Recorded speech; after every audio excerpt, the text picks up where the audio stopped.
Look at these two logos, Adidas, Puma, two of the most iconic sports brands on the planet. But here's what they don't want you to know.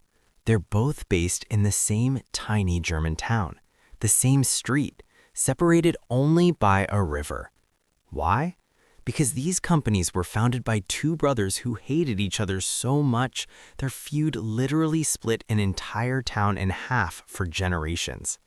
This is a story of betrayal so deep it poisoned families, sabotage so vicious it destroyed lives, and a rivalry so intense it would span decades, 2 world wars, and the rise and fall of the Nazi regime. Two brothers, bound by blood, torn apart by greed, jealousy, and an unquenchable thirst for revenge. One would create the 3 stripes, the other the leaping cat. But neither would ever speak to the other again. This is the insane, twisted, true story of how Adidas and Puma were born from hatred, and how that hatred changed the world of sports forever. Germany, 1898. A poor family in a forgotten town welcomes a baby boy into the world. His name? Rudolf Dassler. Everyone calls him Rudy. 2 years later, another son arrives, Adolf. They call him Adi. Their father works in a shoe factory. Grueling work, barely enough money to keep food on the table. Their mother? She runs a laundry business just to survive. And young Rudy and Adi are the delivery boys, carrying baskets of clean clothes through cobblestone streets. People start calling them the laundry boys. It's humiliating, it's exhausting, but it's survival. Then everything changes. World War I erupts. Both brothers are drafted, sent to the front lines. They witness horrors no one should see. Death, destruction, the collapse of everything they knew. When they finally return home, shell-shocked and traumatized, they find their mother's laundry business is dead, every customer lost. The German economy is in ruins. They have nothing. But Adi has an idea. You see, Adi has always been obsessed with athletics, and he notices something. Athletes don't have specialized shoes. Runners wear the same shoes as everyone else. What if he could change that?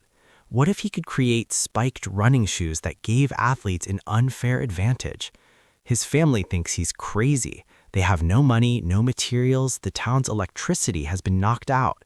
But Adi doesn't care. He converts his mother's laundry shed into a workshop. And then he does something extraordinary. He scavenges old battlefields for materials, strips of leather from helmets, string from broken parachutes, rubber from anything he can find. No electricity? No problem. He attaches a leather trimmer to a bicycle wheel and makes his friend pedal to power his tools. It's insane. It's desperate. It's brilliant. And against all odds, the shoes he creates are actually good, durable, innovative. Athletes in town start buying them. Adi is a perfectionist. He obsesses over every stitch, every material, every design. He experiments endlessly. And that's when his brother Rudy sees an opportunity.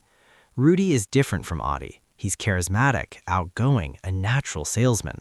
While Adi is quiet and focused on craftsmanship, Rudy knows how to work a room.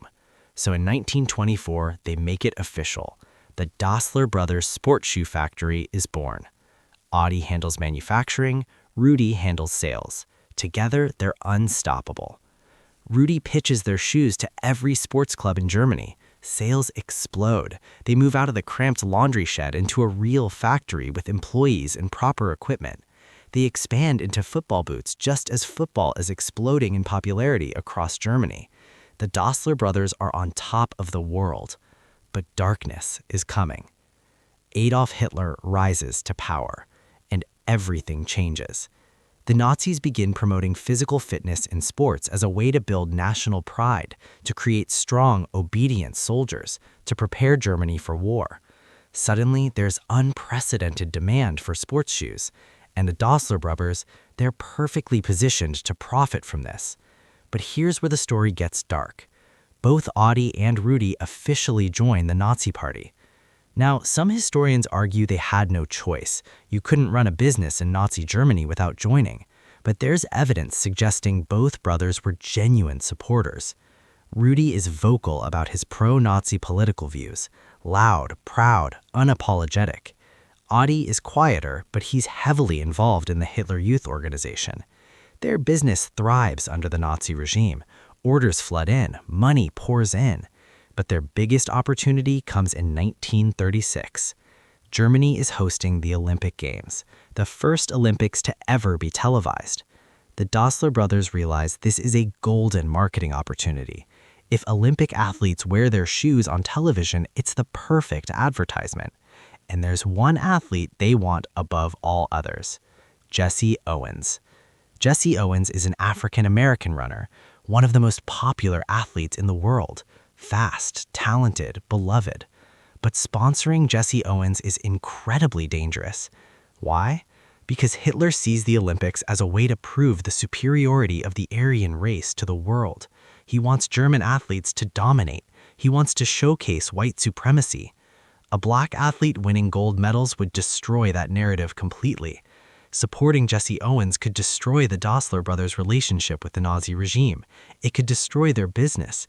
It could even put their lives at risk. But Adi doesn't care. He's obsessed with having the best athletes wear his shoes. Nothing else matters. So Adi goes to the Olympic Village. He finds Jesse Owens, shows him personalized running shoes he's designed specifically for him, and Jesse accepts. The 1936 Berlin Olympics begin. The world is watching.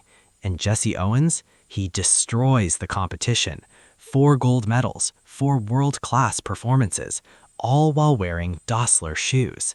Hitler is furious. His propaganda has backfired spectacularly. But for the Dassler brothers, it's the greatest advertisement they could imagine. Orders flood in from around the world. Their company explodes in size. On the surface, everything looks perfect. But behind closed doors, something sinister is brewing. The relationship between Adi and Rudi is cracking. The stress of running a rapidly growing business during wartime is overwhelming, and the brothers start fighting.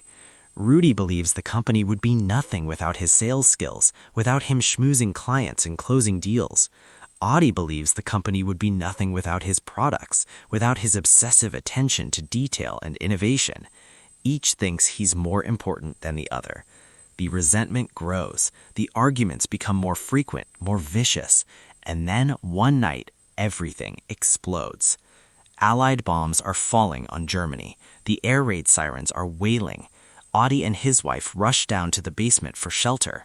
When they get there, Rudi and his wife are already inside. And Adi says something. 4 words that will destroy their relationship forever. The bastards are back again. Now, Adi later claims he was talking about the Allied bombers, the planes dropping bombs on them at that very moment.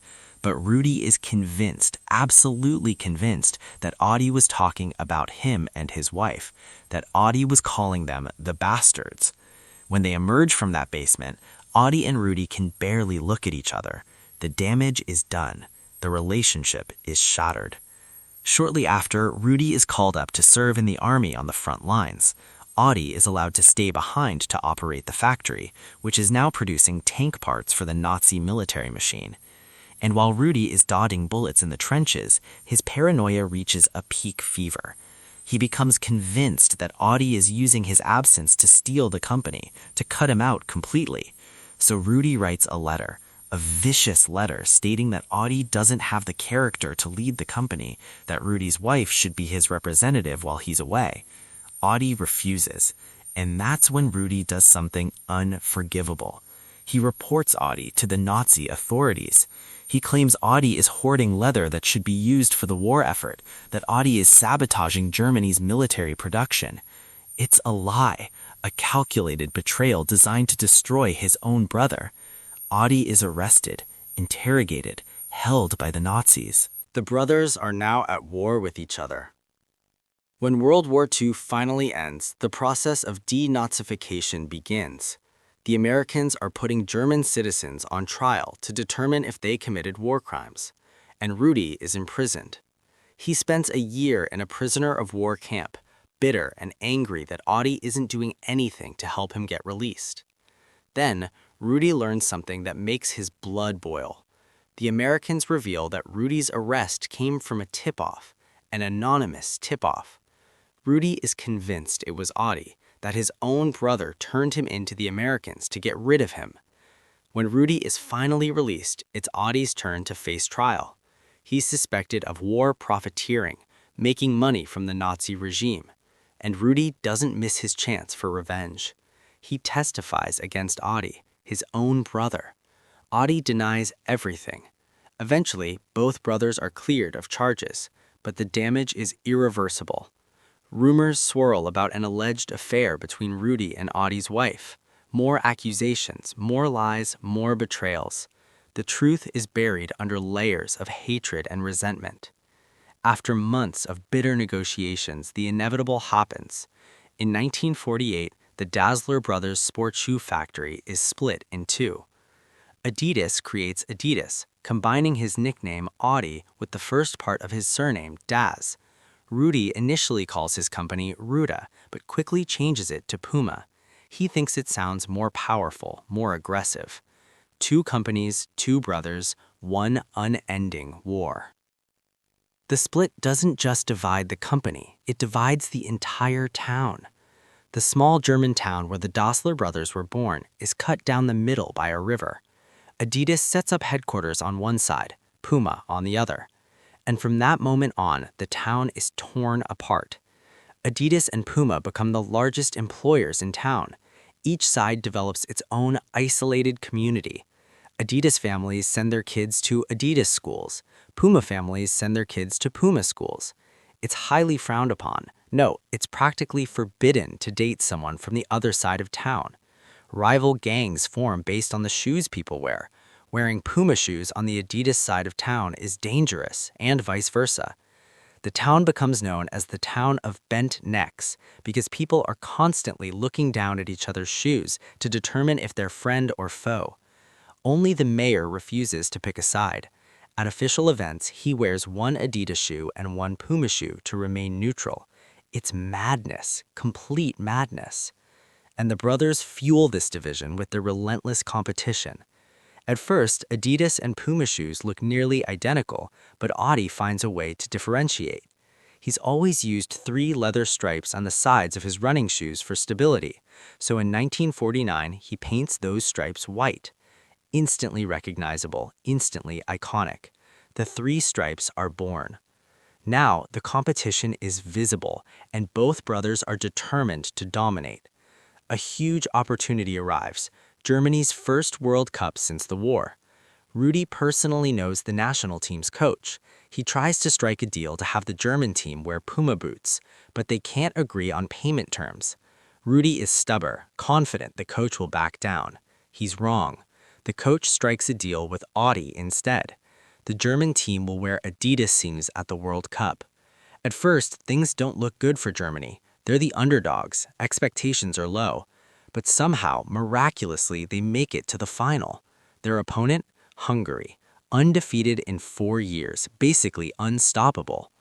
Right before the game, it starts to rain, and that's when Adi's genius reveals itself. The boots he designed for the German players have adjustable cleats. Players can screw in studs at the bottom for better grip on wet grass. Hungary doesn't have this technology. The game begins. Germany is down 2 goals. It looks hopeless. But as the pitch gets muddier, Hungary's players start slipping and sliding all over the field. Germany's players? They're running perfectly thanks to their adjustable cleats. Germany scores, then scores again, and in the final minutes, they take the lead. They win. It's called the Miracle of Bern. For the first time since the war, Germany has something to be proud of, and they won wearing Adidas. Adidas becomes a national hero. Demand for Adidas explodes. Rudy is devastated. He missed a golden opportunity, and he'll never forgive Adi for it. 2 years later, at the Melbourne Olympics, something suspicious happens. Puma's shipment of shoes mysteriously doesn't clear customs, but Adidas's shipment goes through without any problems. Rumors spread that Adidas bribed customs officers to block Puma's shoes. Rudy is furious, convinced Adidas is sabotaging him. The brothers are now at total war. As both companies expand rapidly, the brothers enlist their sons to help run the businesses. Adi's son Horst takes a leadership role at Adidas. Rudi's son Armin does the same at Puma. You might think a new generation would cool down the feud. You'd be wrong. The sons hate each other just as much as their fathers do.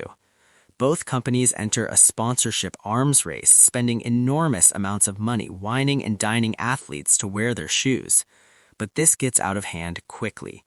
For the 1968 Olympics, Horst and Armin waste enormous amounts of money getting into bidding wars against each other. It's destroying their profits. So, before the 1970 World Cup in Mexico, they make a secret pact. There's one athlete they both desperately want to sign: Pelé. Pelé isn't just a football player. He's the most famous athlete on the planet, a living legend. Signing Pelé would be a game changer for either company, but Horst and Armin know that if either tries to sign him, the other will make a better offer. They'll keep outbidding each other until they're bankrupt. So they agree, neither company will sponsor Pelé. He's off limits. The World Cup begins. The Adidas team is watching the quarterfinals, and then they see something that makes their blood run cold. Pelé is wearing Puma shoes. As the teams line up for the opening whistle, every camera is pointed at Pelé. And right before the game begins, Pelé asks the referee to stop. He kneels down, slowly, deliberately, and ties his shoelaces. For those few seconds, Puma dominates millions of television screens across the world. It's the most brilliant piece of advertising ever executed. Without Adidas knowing, Puma had signed Pelé in a deal worth over $125,000. Pelé leads Brazil to victory. Puma becomes a global sensation. Horst is furious. Armin broke their pact. The feud is stronger than ever.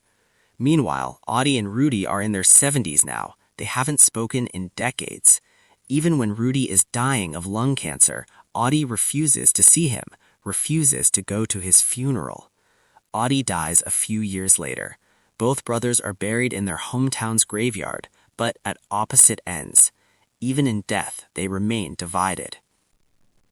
After both founders died, the companies struggle. Horst focuses so much on sponsorship deals and outspending Puma that Adidas nearly goes bankrupt. Armin focuses solely on expanding to match Adidas's scale, and Puma's product quality suffers. By 1989, both companies are on the edge of bankruptcy. They're forced to sell to private investors. The Dazzler era is over. But here's the twist. While Adidas and Puma were fighting each other, another company quietly rose to dominance: Nike. Nike became the undisputed leader of the sports industry while the Dazzler brothers were too busy trying to destroy each other. In 1993, a Swiss billionaire named Robert Louis Dreyfus buys Adidas.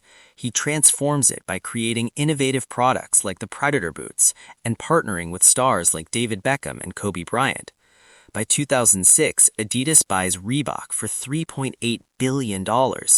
In 2013, they partner with Kanye West to create Yeezys, which becomes a billion-dollar brand by itself. Adidas fights back against Nike and becomes bigger than ever. As for Puma, it's bought by a young German executive named Jochen Zeitz. He takes a different approach. He enters niche markets like Formula One, signs Usain Bolt, but most importantly, he transforms Puma from just a sports company into a fashion brand. He works with designers like Alexander McQueen and brings Rihanna on as creative director. Puma reclaims billion-dollar status and becomes the world's third-largest sports apparel company. In 2009, something remarkable happens. Adidas and Puma decide to end the Dazzler feud once and for all. They host a friendly football match in their hometown of Bern. Employees from both companies play together on mixed teams. The two CEOs even play on the same team as a show of solidarity. But even today, the town remains divided. Adidas headquarters on one side of the river, Puma on the other. You can't help but wonder if the Dazzler brothers hadn't fallen out, if they hadn't spent decades trying to destroy each other, maybe they would have built the #1 sports brand in the world. But instead, Nike did. because while two brothers were consumed by hatred and revenge, their real competition was building an empire. The story of Adidas and Puma isn't just about business. It's about how ambition can turn into obsession, how family can become your greatest enemy, how a single moment of anger can echo through generations. Two brothers, two empires, one unending war.